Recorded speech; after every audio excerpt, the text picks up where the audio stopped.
Recording is on. Listo, pues bueno, el día de hoy vamos a continuar con esta parte de biología de la reproducción y justamente tocaría hablar de la parte de la fecundación. La fecundación que, bueno, que va desde la fusión de los dos gametos, forman una estructura, una célula diploide llamada cigoto, y este cigoto va a ir sufriendo divisiones mitóticas. Recuerden que ya cuando se hace cigoto ya es una célula diploide, es decir, que tiene que tiene 46 cromosomas, ¿sí? Y que entonces las siguientes divisiones van a ser por mitosis. Entonces se divide y después pues se forma una estructura llamada blastocisto, que ahorita voy dando las características de estas células. Entonces, bueno, déjenme pongo mi presentación más en grande. Entonces ahí está. Y bueno, recuerden que la clase pasada hablábamos un poco del ciclo menstrual y a su vez de la ovulación. Recuerden que la ovulación decíamos que se da en el día 14 del ciclo menstrual, tomando en cuenta 28 días, ¿no? Que serían ciclos regulares de 28 días. Entonces, bueno, se da la ovulación, ¿sí? Y bueno, pues el óvulo, en este caso el ovocito secundario, es captado por esas estructuras que son las fimbrias, que son una especie de digitaciones que se va a encargar de atrapar al ovocito y de llevarlo dentro de la trompa de falopio. Entonces lo lleva dentro de la trompa de falopio y aquí en esta parte donde se ensancha la trompa de falopio, es donde se le conoce con el nombre de ámpula o ampolla. Ahí es donde se va a llevar a cabo la fecundación.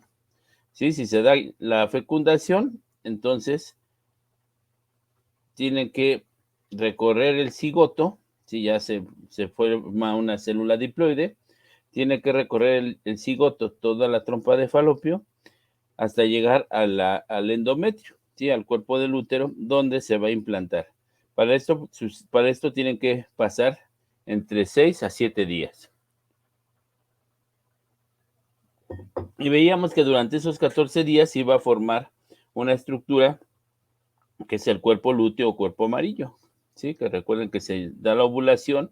Aquí está en la parte de las células de la teca, hay gran variedad, gran cantidad de vasos sanguíneos, y entonces se forma aquí un coagulito que se llama cuerpo hemorrágico.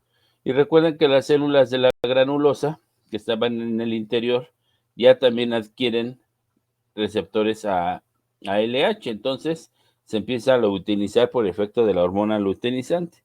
Entonces, de aquí que este se llame cuerpo lúteo. Entonces, bueno, aquí se luteiniza y más o menos al día 21 del ciclo menstrual decíamos que es cuando hay la mayor cantidad de progesterona, ¿sí? Precisamente porque el cuerpo lúteo está pues, prácticamente en su mayor tamaño. Si hay gestación, entonces este cuerpo lúteo persiste durante los 2 primeros meses, incluso llega a duplicar su tamaño. Y si no hay fecundación, pues bueno, por acción de una hormona que se llama prostaglandina, lo que sucede es que se destruye ese cuerpo lúteo. Entonces viene la lisis del cuerpo lúteo. Y ya cuando se destruye, queda una pequeña cicatriz de color blanco que se llama cuerpo albicans o cuerpo blanco. Todo eso ocurre en el tracto reproductor femenino. Igual si no hubiera fecundación, pues bueno, sale el ovocito secundario. Este ovocito secundario comienza su trayecto así sin fecundar durante la trompa de falopio, llega al útero, sí, pero pues bueno, al no haber fecundación, pues entonces no se manda la señalización para que este sea implantado y pues este ovocito pues se reabsorbe en el útero o bien los macrófagos lo fagocitan. Entonces, precisamente porque va envejeciendo, ¿sí? Este ovocito. Entonces ya no tiene más divisiones meióticas, la segunda división meiótica y envejece y muere. Es lo que sucede. Entonces, las estructuras del del óvulo, ¿sí? O del ovocito, serían estas. Recuerden que cuando se da la ovulación, sale rodeado de estas células, que son las células de la corona radiada o del cúmulos óforos. Recuerden que decíamos que son células de la granulosa, pero van a estar rodeando al ovocito y así cuando se da la ovulación sale expulsado con estas células del cúmulus o células de la granulosa. Después de color café estaría representando la zona pelúcida, sí, o membrana pelúcida, que en este caso los espermatozoides, la primera barrera que tienen que atravesar para fecundar al óvulo sería la de la corona radiada.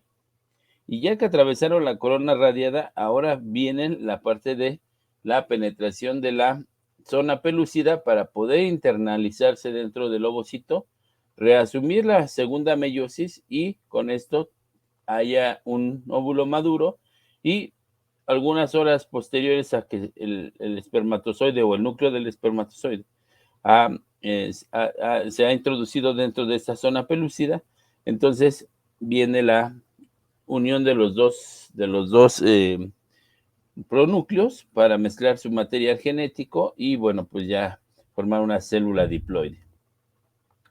Pero también hay que tener en cuenta esta que vemos de color azul, que es la membrana vitelina.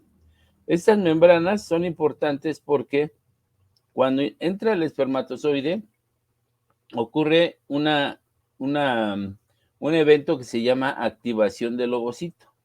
En este caso, cuando entra el espermatozoide, suceden cambios a nivel de la membrana pelúcida y de la membrana vitelina que impiden que más de un espermatozoide penetre a ese ovocito. Entonces, es lo que impide lo que le llaman la poliespermia.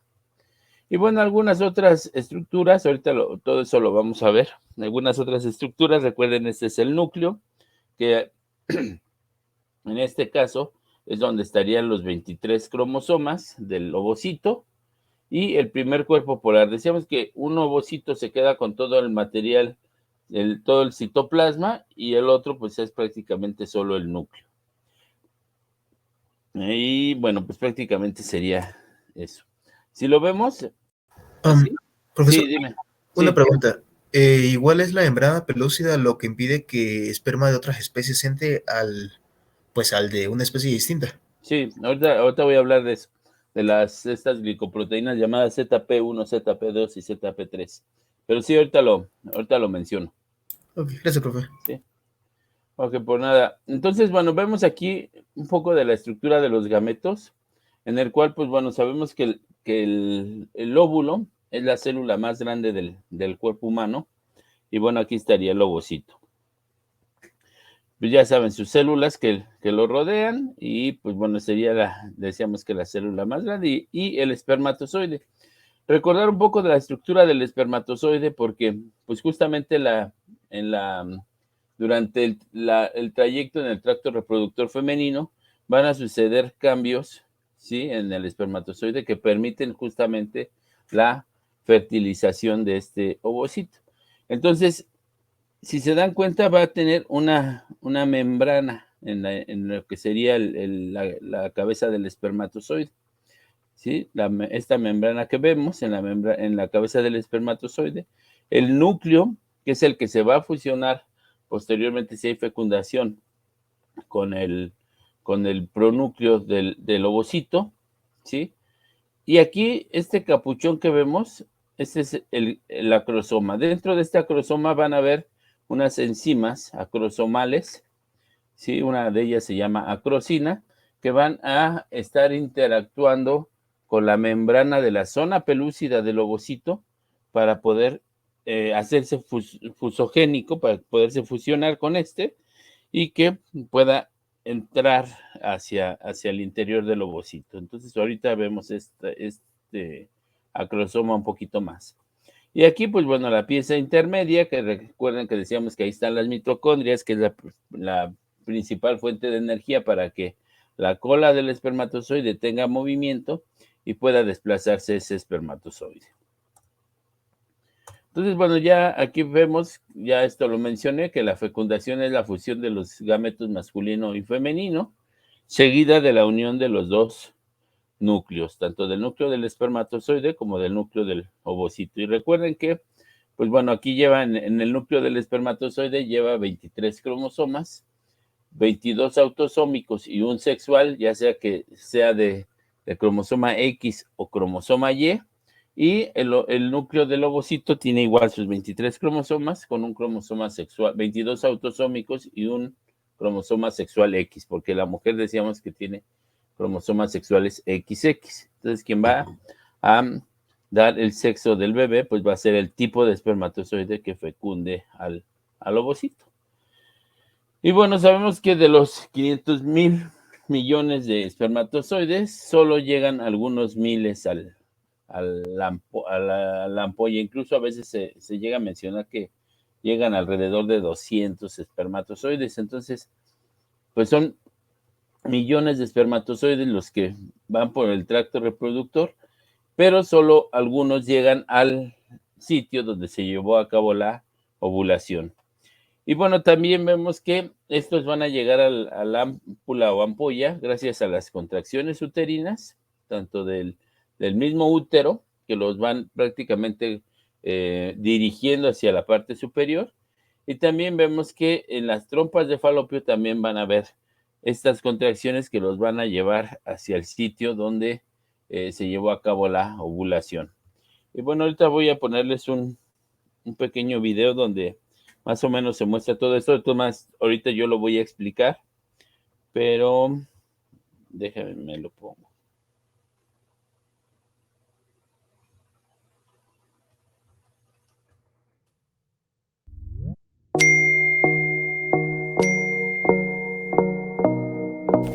La fecundación es un proceso que implica una serie de acontecimientos moleculares coordinados, en los que participan el gameto masculino, que es el espermatozoide, y el gameto femenino, que es el ovocito. Aunque generalmente los términos fecundación y fertilización se utilizan como sinónimos, hay algunos autores que se refieren a la fertilización como la unión de los gametos y a la fecundación como el sitio donde ocurre esa unión.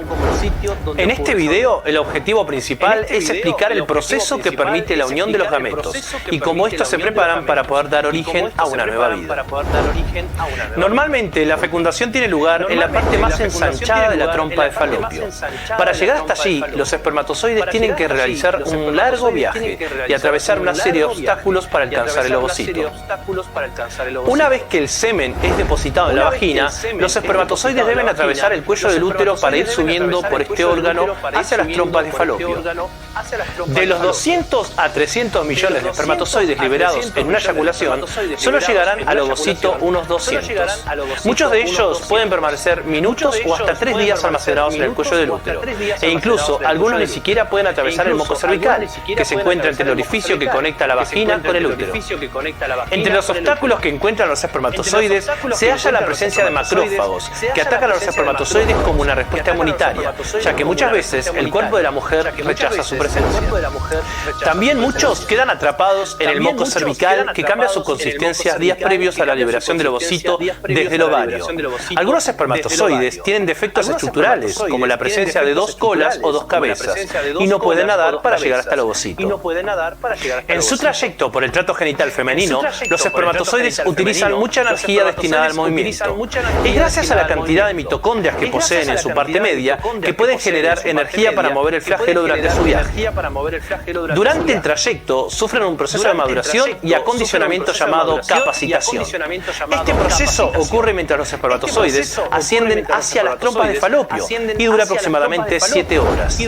Durante la capacitación, los espermatozoides experimentan cambios en la membrana celular que recubre la región acrosómica, así como también cambios intracelulares.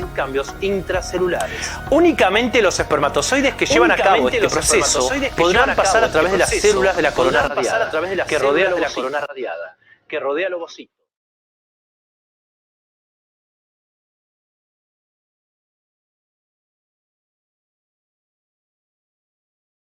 Y de esta manera, uno de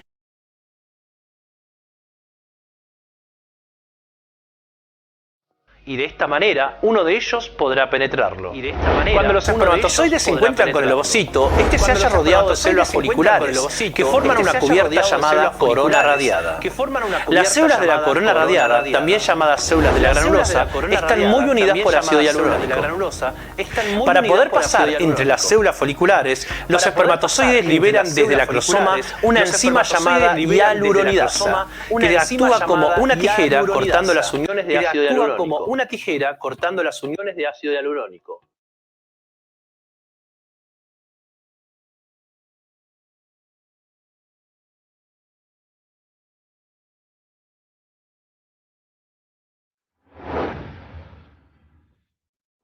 De esta manera pueden alcanzar la zona pelúcida y establecer contacto.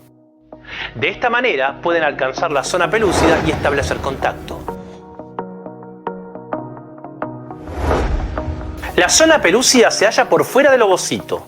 Se trata de una cubierta conformada por glucoproteínas y se caracteriza por ser específica para cada especie. Conformada por glucoproteínas y se caracteriza por ser específica para cada especie.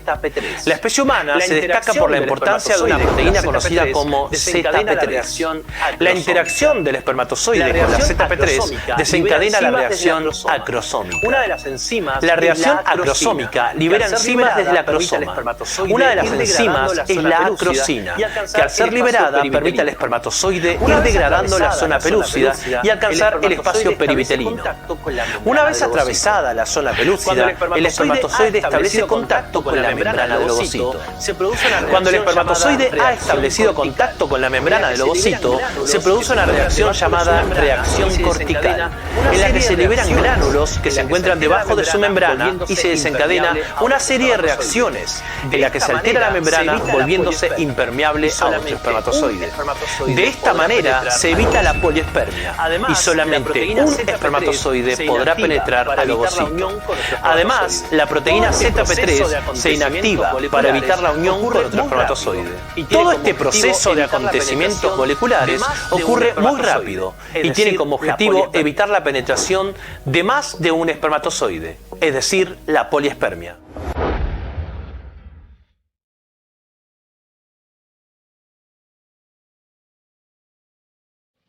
El espermatozoide que ha logrado llegar primero libera su contenido dentro del ovocito y los núcleos haploides, pronúcleos, de ambos se fusionan dando lugar a la primera célula humana conocida como cigoto o célula huevo.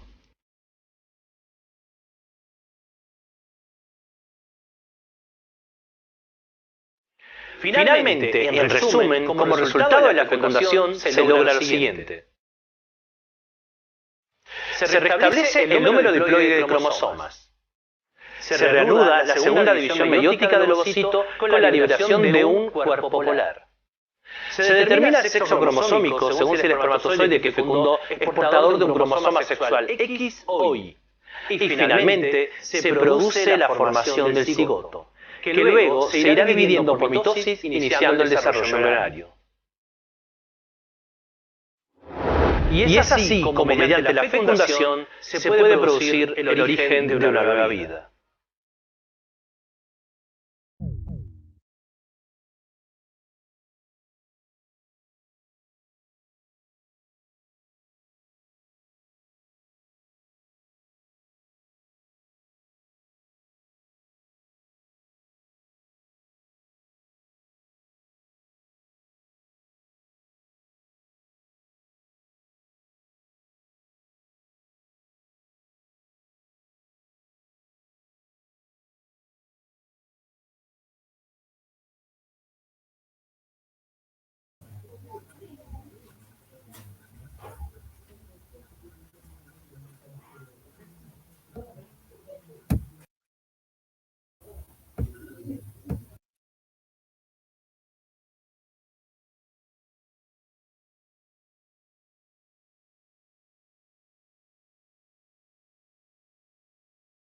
Profe, tiene apagado su micrófono.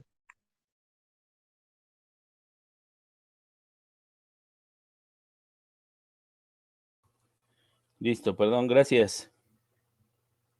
Entonces, bueno, estos serían los eventos que ocurren durante la fecundación. Veíamos aquí, ahora sí me escuchan, ¿verdad? Sí, profesor. Gracias. Entonces veíamos aquí cómo estaba el ovocito en la fecundación, sale con estas células que son las células de la corona radiada, que son, decíamos, células de la granulosa, pero que van a estar rodeando al ovocito. De color amarillo vemos la zona pelúcida, ¿sí? Donde va a tener estos receptores, que ahorita vamos a hablar un poquito más de ellos, la ZP1, ZP2 y ZP3. Después veíamos de color rojo la membrana vitelina, ¿sí? Y aquí vemos el primer cuerpo polar y acá estaría el núcleo del ovocito. Entonces, cuando se lleva a cabo la fecundación, es decir, cuando entra el espermatozoide, se reasume la meiosis y suceden estas reacciones a nivel del ovocito, que es la activación del ovocito. Una reacción cortical, ¿sí? Que podemos ver aquí, una reacción en la zona donde entró el espermatozoide y una reacción vitelina. Ahorita vamos a hablar de esto un poco más a detalle. Entonces, esto impide, digamos que hace al ovocito impermeable a más espermatozoides. Entonces, penetra el espermatozoide y pues se libera su núcleo del espermatozoide. Entonces, aquí se reasume la meiosis. Recuerden que en este momento se reasume la meiosis y entonces tendríamos un óvulo maduro, la liberación del segundo cuerpo polar y pasan algunas horas para que se puedan fusionar los dos pronúcleos, tanto el pronúcleo del espermatozoide como el pronúcleo del ovocito. En estas horas se van aproximando y bueno, aquí ya se están intercambiando su material genético para volver una célula diploide llamada cigoto. Algunos datos importantes en esto, pues bueno, sabemos que la vida media del ovocito es de 24 horas, entonces desde que se llevó la ovulación hasta que puede ser fecundado necesitan pasar o pueden pasar hasta 24 horas para que pueda llevarse una fecundación exitosa. Decíamos que si no sucede este ovocito secundario, pues sigue viajando alrededor o a través de la trompa de falopio, pero pues bueno, prácticamente después de estas 24 horas, ese ovocito envejece y muere. Entonces es captado por los macrófagos. Y pues bueno, es reabsorbido. Luego vemos que la vida media del espermatozoide, en la clase pasada mencionábamos que son, o mencionan la mayoría de la bibliografía, que son 72 horas de vida del espermatozoide. Entonces, por eso es que se mencionan hasta 3 días, pero en algunas bibliografías mencionan que hasta 5 días pueden estar vivos los espermatozoides dentro del tracto reproductor femenino. Y la unión, desde que se lleva a cabo la entrada del espermatozoide y se reasume la segunda meiosis en el ovocito, pasan 20 horas aproximadamente para que se puedan unir los dos pronúcleos, tanto el pronúcleo masculino como el pronúcleo femenino. Entonces pasan 20 horas aproximadamente para la unión de los dos pronúcleos. Se fusionan estos dos pronúcleos, ¿sí? Y necesitan pasar alrededor de 42 horas para empezar a iniciar la división celular llamada segmentación. Entonces se empieza a dividir ese cigoto en 2 células, 4 células, 8 células, 16, 32, dando origen a diferentes estructuras. Entonces aquí a las 42 horas, ¿sí? Desde que se dio la ovulación hasta, bueno, la fertilización y, bueno, la unión de los pronúcleos, pasan 42 horas para que se lleve a cabo la división celular. Y la implantación, durante esas divisiones celulares, dijimos que va viajando a lo largo de la trompa de falopio para llegar al endometrio. Y la implantación se lleva en el día 6, en algunos libros lo manejan en el día 7, pero bueno, en el día 6-7 se lleva a cabo la implantación de ese blastocisto. Ahorita vemos un poco en qué se refiere cada uno de estos. Entonces, en el video veíamos que para que el espermatozoide pueda fecundar a un óvulo o a un ovocito, en este caso, necesita pues bueno, primero recorrer todo llegar a la trompa de falopio donde se llevó a cabo la ovulación. Entonces vemos que solo una pequeña élite es la que va a llegar al sitio donde se llevó a cabo la ovulación. Algunos se quedan atrapados en la vagina, otros tantos ni siquiera pasan el cuello, el cervix, ¿sí? El canal cervical. Algunos se quedan atrapados en el útero, otros se van hacia la trompa de falopio contraria donde se llevó la ovulación. Entonces se dice que solo unos miles llegan al sitio donde se llevó a cabo la ovulación y bueno, tienen capacidad fecundante. Dentro de estos, bueno, los tipos de transporte, el lento es el normal, que puede durar varios días. Y bueno, aquí pueden haber, ya decía, espermatozoides retenidos en las criptas cervicales o en todo el trayecto, que son precisamente estos pliegues que se van formando a lo largo del tracto reproductor femenino. Y bueno, el rápido, que es el que se usa para reproducción asistida, ¿no? Que prácticamente se lleva a cabo mediante inseminación artificial, donde se colocan prácticamente los espermatozoides en el sitio donde se llevó a cabo la ovulación. Entonces, bueno, esto es mediante reproducción asistida. Pero ¿qué sucede? Que para que pueda ese espermatozoide fecundar al ovocito, pues requiere de un proceso llamado capacitación espermática. Y esta capacitación espermática solo se puede llevar a cabo dentro del tracto reproductor femenino, ¿sí? Entonces decíamos que, o en el video se veía cómo este espermatozoide en su membrana que veíamos en la cabeza del espermatozoide, veíamos una membrana plasmática del espermatozoide. Ese va a sufrir cambios bioquímicos y funcionales durante el trayecto del tracto reproductor femenino, ¿sí? Y vemos que es un proceso reversible. Estos cambios que ocurren, vemos que hay un cambio en la membrana, que ya me mencioné, y bueno, algunos cambios metabólicos también. ¿Qué es lo que sucede cuando este espermatozoide se ha capacitado? Pues prácticamente, o cuando ya se ha llevado esta capacitación espermática. En el video veíamos que cuando el ovocito es ovulado, cuando es expulsado, las células que lo rodean son las células de la corona radiada o células del cúmulo sóforos. Entonces, estas están impregnadas de una sustancia que se llama ácido hialurónico. ¿Sí? Ese ácido hialurónico, si se dieron cuenta en el video, pues va a formar como uniones bastante fuertes de esta corona radiada que va a rodear al ovocito. Entonces, solo los espermatozoides que tienen esa capacitación espermática pueden penetrar esas células de la corona radiada. Cuando hablábamos del cúmulo, ¿se recuerdan que decíamos el cúmulo sóforos o corona radiada? Entonces, solo esos espermatozoides pueden atravesar estas células de la corona radiada porque al capacitarse, pues justamente van a estar liberando una enzima que se llama hialuronidasa, ¿sí? Recuerden, bueno, este término asa pues se refiere a moléculas que van a destruir, por ejemplo, las proteinasas pues destruyen proteínas, las lipasas van a destruir lípidos, ¿sí?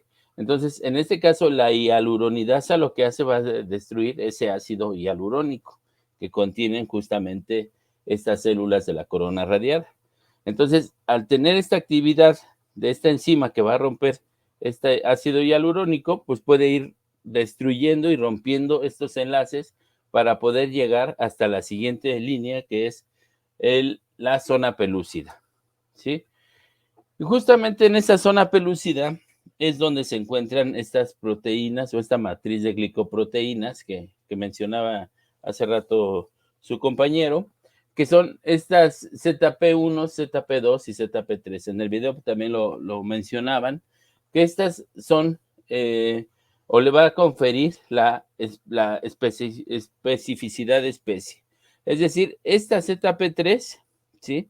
Solo va a reconocer que se encuentra en la zona pelúcida, por eso se llama ZP, porque es zona pelúcida, ¿sí? Esta proteína solo va a reconocer espermatozoides de esa misma especie. Recuerden este efecto hormona receptor, entonces solo va a unirse espermatozoides que tengan esa unión o esa configuración idéntica a esta ZP3 para poder unirse y sea reconocido. Por eso es que le da esa especificidad. Entonces, es por eso que, pues, no sé, un gato no puede fecundar a un perro o viceversa. Sin embargo, hay especies que sí, la ZP3 es muy parecida, como en el caso de las yeguas, que pues pueden ser fecundadas por un burro o viceversa, una burra por un caballo, y es tan parecida la estructura de la ZP3 que puede llegar a unirse y fecundar a un ovocito de otra especie, en este caso, ¿no? Aunque los dos son equinos, pero son especies diferentes.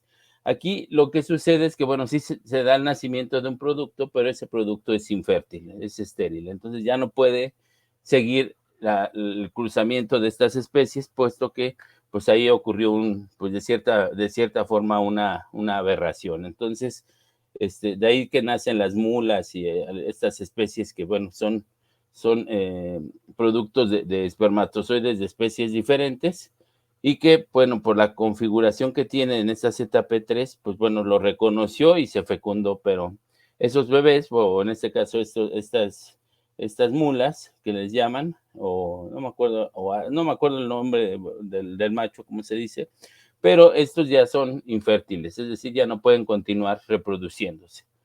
Entonces, es por esta glicoproteína que le da la especificidad a estas especies, ¿no? En este caso en el humano. Y bueno, esto va a participar, dijimos, en la interacción del espermatozoide con el ovocito.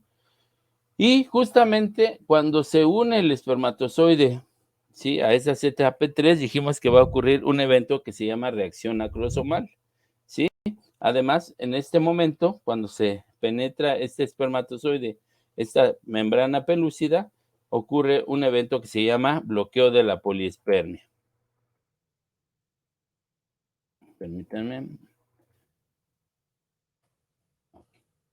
Y bueno, decíamos que cuando se une esta ZP1, ZP2 y ZP3, que decimos que la ZP es de zona pelúcida, va a ocurrir un evento en el espermatozoide que se llama reacción acrosomal.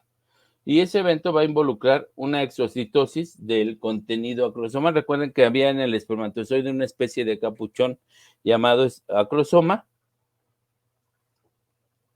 Y en el interior de ese acrosoma van a ver esas enzimas acrosomales. Entre una de las principales es esta acrosina que se mencionaba en el video.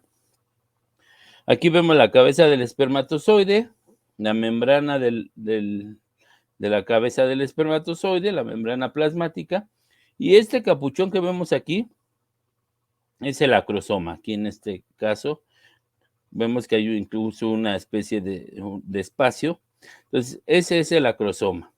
Y justamente cuando se fusiona con aquí vemos los puntos de fusión, con esta ZP3, entonces va a ocurrir ese evento llamado reacción acrosomal. Por lo tanto, quedan expuestas estas vesículas que vemos aquí, que van a tener esas enzimas. Entre estas, pues bueno, mencionábamos la acrosina. ¿Y para qué sirve esto? Pues sirve para que este espermatozoide se haga fusogénico con la membrana pelúcida o con la zona pelúcida del ovocito. Es decir, requiere de la liberación de estas enzimas para que se pueda fusionar con la membrana del ovocito, con la zona pelúcida, y pueda penetrar hacia el ovocito. Aquí lo vemos. Aquí vemos cómo el espermatozoide llega. Aquí tienen los sitios de unión, ¿sí? Aquí estarían los receptores, bueno, la ZP1, ZP2 y ZP3. Acá estarían los sitios de unión. Se une a la zona pelúcida, se da la reacción acrosomal y, si se dan cuenta, hace que el espermatozoide se haga fusogénico con la zona pelúcida del ovocito y pueda internalizarse hacia el interior del ovocito y pueda, en este caso, fecundarlo. Entonces, bueno, aquí algunas proteínas que están involucradas, la PH30 y algunas otras más, pero bueno, hace que este espermatozoide se haga fusogénico. Entonces, aquí vemos la interacción del espermatozoide con el ovocito. Ya mencioné la composición de la zona pelúcida por estas glicoproteínas que son receptores, ¿sí? La ZP1, ZP2 y ZP3. Y decíamos que solo espermatozoides que tienen la unión con ese receptor, ¿sí? Principalmente esta ZP3 es la que le va a conferir la especificidad de la especie. Entonces, vemos aquí, pues bueno, primero, cómo el espermatozoide tiene que atravesar las células del cúmulo, o células de la corona radiada, ¿sí? Por medio de esa capacitación espermática, que decíamos que va a liberar hialuronidasas, que va a romper el ácido hialurónico que se encuentra justamente entre las células que rodean al ovocito, que son las células del cúmulo o células de la corona radiada. Llega a la zona pelúcida que vemos en amarillo, ¿sí? Y ocurre por unión del espermatozoide con sus receptores en las ZP3, ¿sí? Hay un reconocimiento y se da esa reacción acrosomal, y si se dan cuenta aquí se liberan esas enzimas acrosomales, ¿sí? O esta acrosina. Por lo tanto, hace que este espermatozoide se haga fusogénico hacia la zona pelúcida del ovocito. Y aquí vemos cómo se empieza a fusionar, permitiendo entonces la entrada del núcleo del espermatozoide hacia el interior del ovocito. Cuando esto sucede, se reasume la meiosis. Recuerden que, bueno, se activa el ovocito, impidiendo la poliespermia, y en ese momento se reasume la meiosis para dar origen al óvulo maduro a partir de un ovocito secundario. Aquí lo vemos, entonces esta sería la activación del ovocito que impide la poliespermia. ¿Qué es la poliespermia? Pues que más de un espermatozoide fecunde ese ovocito. Como vemos, va a suceder una reacción cortical que ya veíamos en los esquemas anteriores. Una reacción vitelina, recuerden que había una membrana vitelina y una reacción de zona. Prácticamente en la zona donde entró el espermatozoide también hay una reacción que impide que más de un espermatozoide fecunde a ese ovocito. Entonces a esto se le llama activación del ovocito. Y en ese momento, cuando ocurren todos estos cambios, mencionaba que ya que el núcleo del espermatozoide llegó al interior del ovocito, es cuando ocurre esta activación del ovocito, y aquí es donde se reinicia la meiosis 2, dando origen a un óvulo maduro y a la liberación del segundo cuerpo polar. Aquí nuevamente vemos los eventos: el espermatozoide, la membrana del espermatozoide. En verde vemos el acrosoma, ¿sí? La primera barrera que tienen que atravesar son las células de la corona radiada. La atraviesan. En cuanto tienen unión, ¿sí?, con sus receptores, en el caso en azul vemos la zona pelúcida, se da la reacción acrosomal. Se hace fusogénico el espermatozoide y pues bueno, puede atravesar la membrana, la zona pelúcida, la membrana vitelina y se internaliza el núcleo del espermatozoide. Sí, aquí lo veo. En realidad no pasa con todo y la cola, nada más pasa el núcleo del espermatozoide. Y aquí cuando ha penetrado es cuando ocurre esa activación del ovocito, que es esa reacción cortical, esa reacción de zona por donde entró el espermatozoide, y esa reacción vitelina que es en esta membrana que vemos aquí, impidiendo la poliespermia. Después se lleva a cabo, decíamos que después de que se ha reasumido la meiosis y que ya se ha formado el óvulo maduro, pasan alrededor de 20 horas para que puedan unirse los dos pronúcleos. Entonces ya aquí tenemos las células, los pronúcleos o los núcleos de este espermatozoide y del óvulo. Ya sabemos que son haploides, y en estas 20 horas van a empezar a intercambiar su material genético para hacer una célula diploide. ¿Sí? Aquí ya estaría intercambiado el material genético, tanto del óvulo como del espermatozoide, ¿sí?, formando una célula diploide llamada cigoto.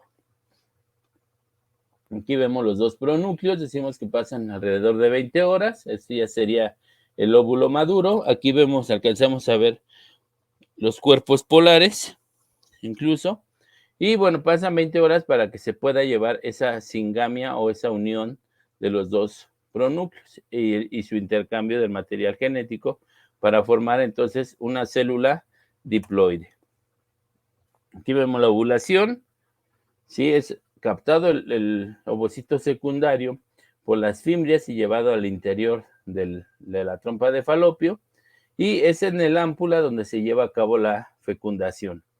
Decimos que para que esto suceda, pues tienen que pasar como máximo 24 horas desde la ovulación hasta la fecundación, y después de esto va a empezar a bajar ese cigoto hacia el útero donde se va a implantar. Entonces van a sufrir diferentes divisiones mitóticas para dar origen a estas células. Entonces este cigoto, ya que es la unión de los dos, ya una célula diploide por la unión de los dos gametos, se va a dividir en 2 células, 4 células, 8 células, 16, 32, y va a formar una estructura que se llama blastocisto.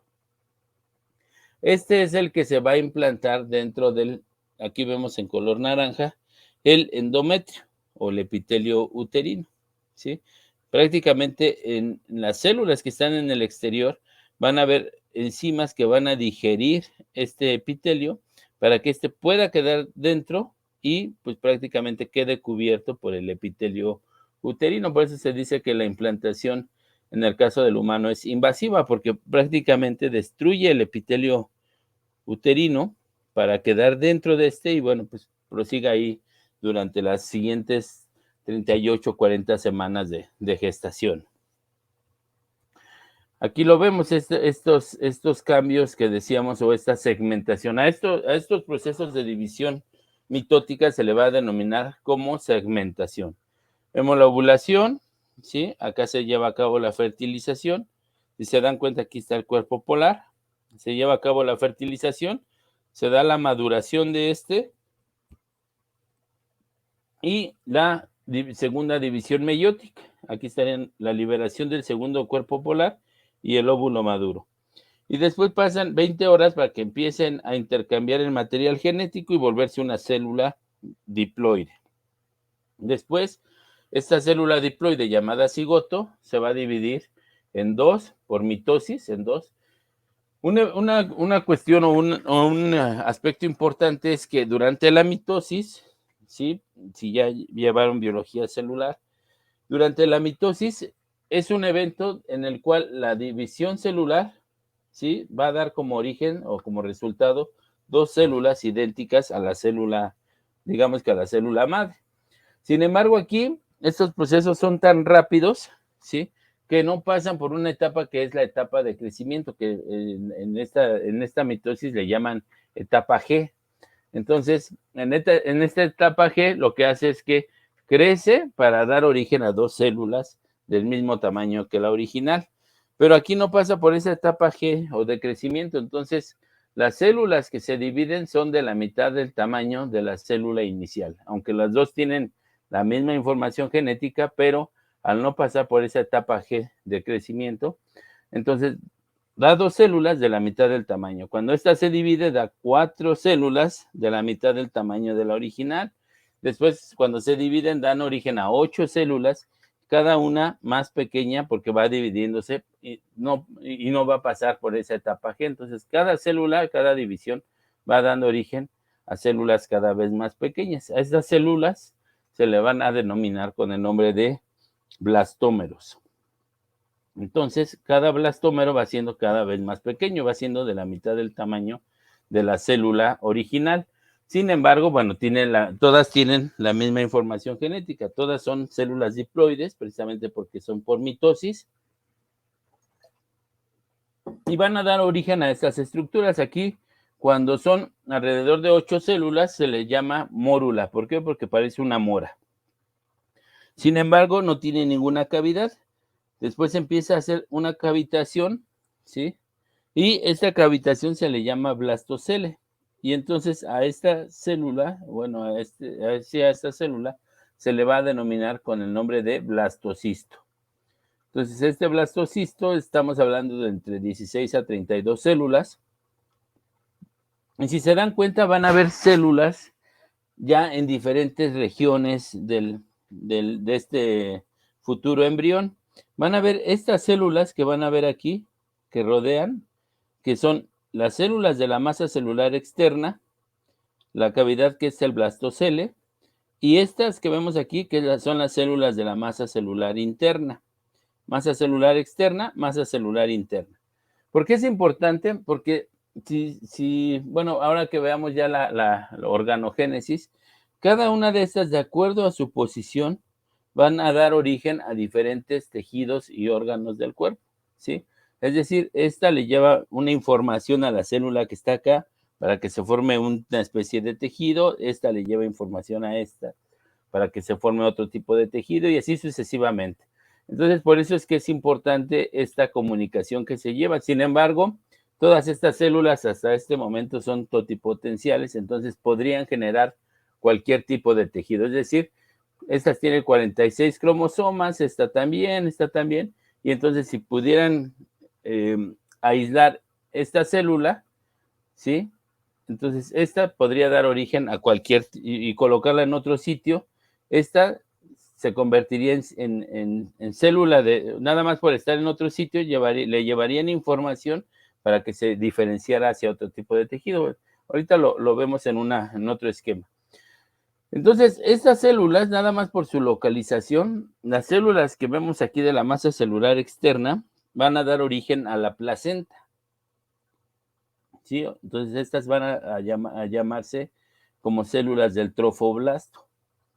Y estas de aquí, de la masa celular interna, se le va a llamar embrioblasto, es decir, que es como un embrión temprano. Todavía no está diferenciado qué tipo de estructuras van a dar origen, pero va a ser el futuro embrión. Entonces, las células de la masa celular interna se van a llamar embrioblasto. ¿Sí? Entonces, bueno, aquí lo vemos. La ovulación, la fecundación en el ámpula y cómo van pasando diferentes días, ¿sí? Día 1, 2, 3, 4 y en el trayecto de se van dividiendo por mitosis hasta formar el blastocisto y este es el que se va a implantar. Si se dan cuenta, se implanta dentro del epitelio uterino, de este endometrio. Se implanta y en este momento, bueno, aquí lo marcan el día 6, en algunas literaturas lo marcan en el día 6, en unos en el día 7, pero prácticamente queda, por eso es invasiva esta implantación, porque queda cubierto por el epitelio uterino. Y bueno, aquí vemos un poco de las capas musculares. Ya dijimos, en el caso de la capa externa es el perimetrio, después el miometrio y el endometrio, que es la parte interna, que es un epitelio, una capa de recubrimiento interno, que es un epitelio. Aquí vemos que el cigoto llega al útero de 3 a 4 días, ¿sí? Que son estos días que veíamos acá en todo este proceso. Y bueno, va a llegar ahí gracias a líquido secretado por las trompas de falopio y también en que estas trompas de falopio van a tener unas vellosidades largas llamadas cilios que van a ir empujando al cigoto hacia el útero, ¿sí? Por eso es que es importante. Y aquí vemos, ¿no? Prácticamente el óvulo fecundado. Aquí vemos el núcleo, bueno, ya una célula diploide con sus dos cuerpos polares y decíamos que se van a dividir en células de la mitad del tamaño de la célula original porque no pasa por esa etapa de crecimiento. Entonces tenemos una célula llamada cigoto, 2 células, 8 células, bueno, aquí no hay la cavidad, entonces se le denomina mórula por su forma de mora, después 16, 32 y ya cuando tiene esa cavitación se le llama blastocisto, aquí lo vemos. Aquí vemos las células de la masa celular externa, las células de la masa celular interna. A estas se le va a llamar trofoblasto. Bueno, aquí va a dar origen al futuro corion o placenta. Y la masa celular interna es lo que se le denomina como embrioblasto o futuro embrión. Y aquí vemos cómo se empieza a digerir, esto que vemos aquí es el epitelio uterino. Lo empieza a digerir para prácticamente quedar cubierto por este epitelio. Por eso esto se le llama implantación o anidación. Y aquí ya vemos el futuro embrión en esta parte, ¿sí? que va a formar inicialmente unos discos embrionarios. Aquí va a ser un disco unilaminar, después se forma un disco bilaminar y después un disco trilaminar que va a dar origen al ectodermo, mesodermo y endodermo, y estos van a dar origen a los diferentes tejidos del cuerpo. Acá vemos el saco vitelino, que recuerden que inicialmente es esa estructura que le va a proveer al embrión nutrición y, bueno, pues todas las necesidades del embrión, hasta que, bueno, es la placenta quien va a encargarse de llevarle nutrientes, oxígeno y todo esto. Y acá estaría la región del amnios o el saco amniótico. Recuerden que el bebé va a quedar prácticamente sumergido en una bolsa llena de líquido, que es el saco amniótico. Entonces, dentro de este va a estar el líquido amniótico, donde va a estar flotando este bebé durante las 40 semanas de gestación. Aquí vemos unas micrografías de este cigoto dividido en 2 células. Acá están los cuerpos polares, 4 células, 8 células, y aquí, pues bueno, vemos que se forma una mórula. Acá vemos ya un blastocisto, ¿sí? Incluso aquí ya se empieza a ver ahí otras estructuras, como el saco vitelino, el futuro embrión o embrioblasto. La mórula, aquí vemos, alcanzamos a ver los cuerpos polares. Aquí vemos también los cuerpos polares, y acá, bueno, vamos viendo las divisiones mitóticas que sufre este cigoto para poder implantarse en el útero. Ahora bien, ¿qué sucede? Por ahí de repente se preguntan qué sucede con los gemelos o con gestaciones en las cuales no nace un bebé, sino nacen más de un bebé. Pues hay varios tipos de gemelos, o hay 2 tipos de gemelos. Los disigóticos, bueno, hablando de gemelos, pueden ser trillizos o pueden ser más incluso, pero cuando hablamos de disigóticos, nos referimos a que hubieron 2 ovulaciones, ¿sí?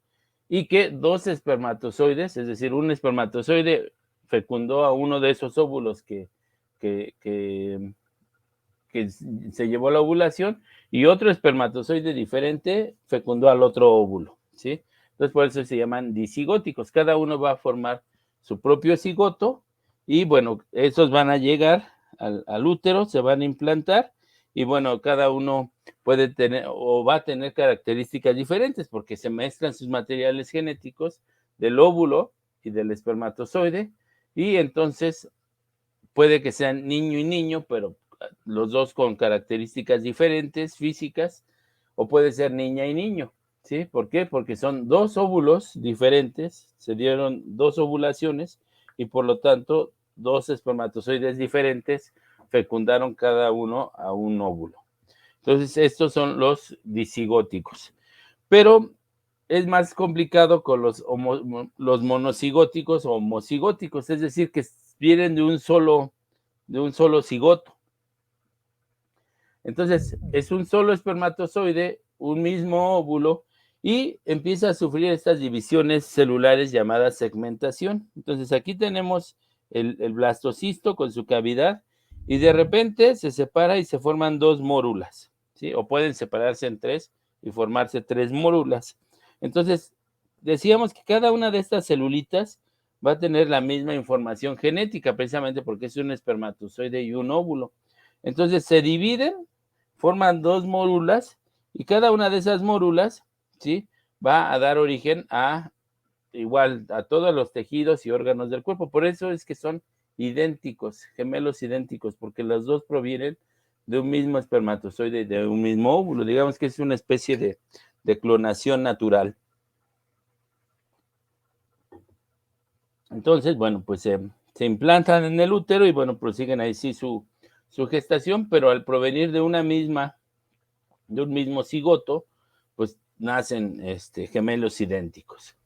Sí, aquí lo veríamos un poco. Estos serían gemelos disigóticos, en el cual cada uno de estos crea su propio cigoto, y decíamos que pueden ser dos niña y niño, o nacen 2 niñas con características diferentes o 2 niños con diferentes características, pero porque son producto de dos ovulaciones y 2 espermatozoides distintos.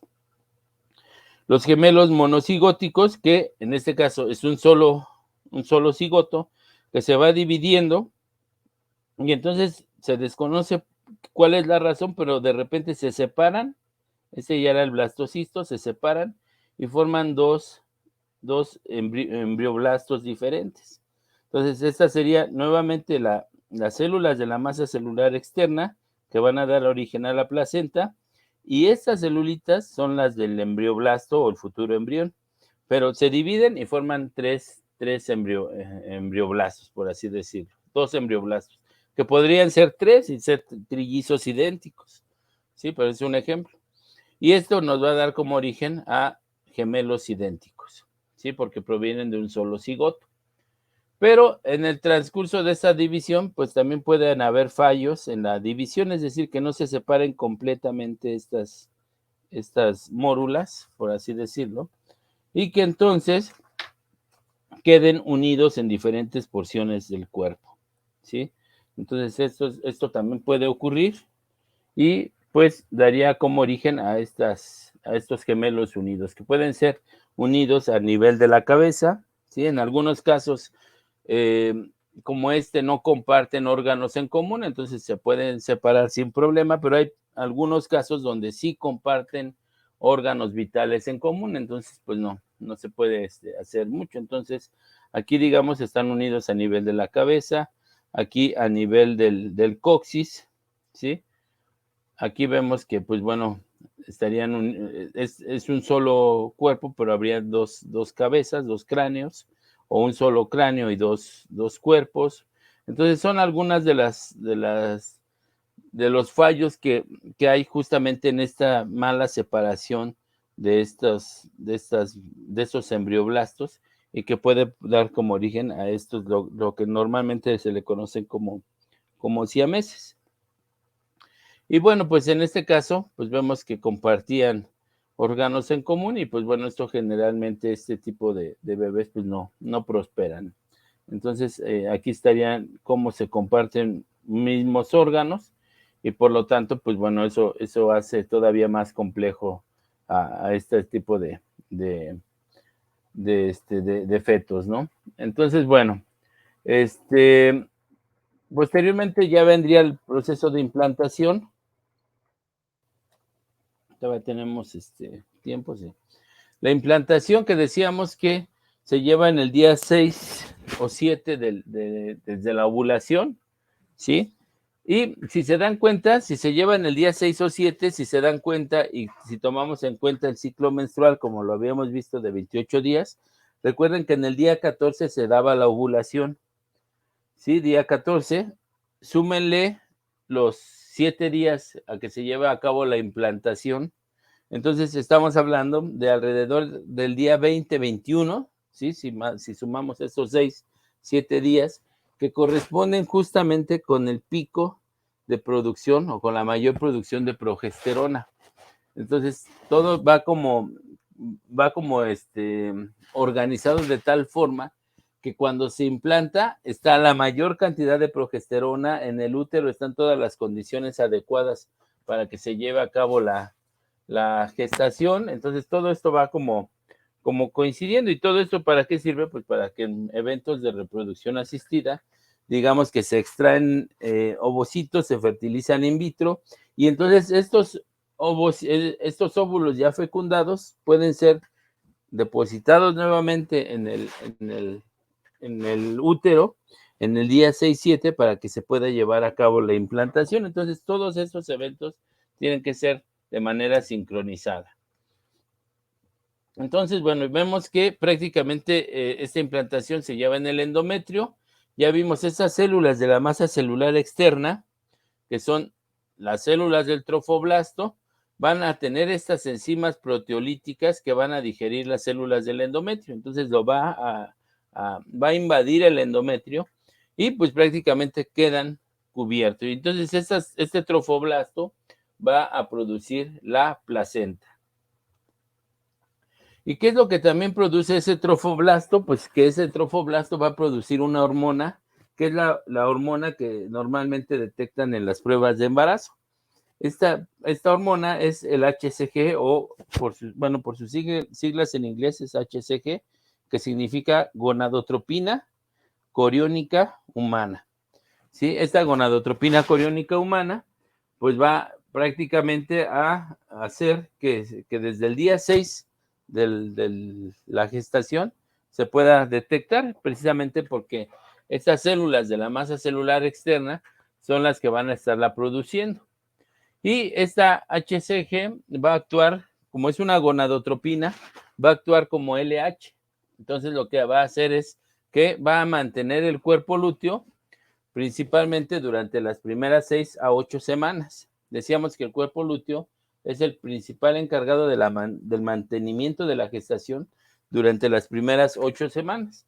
Después, quien se encarga del mantenimiento de la gestación es la progesterona producida por la placenta. Entonces vemos que en esas primeras 6 semanas, incluso ese cuerpo lúteo duplica su tamaño para estar produciendo grandes cantidades de progesterona. Y además, bueno, vemos que hay proliferación de tejido conectivo y vasos sanguíneos. Cuando hablamos de proliferación de vasos sanguíneos, nos referimos a un término llamado como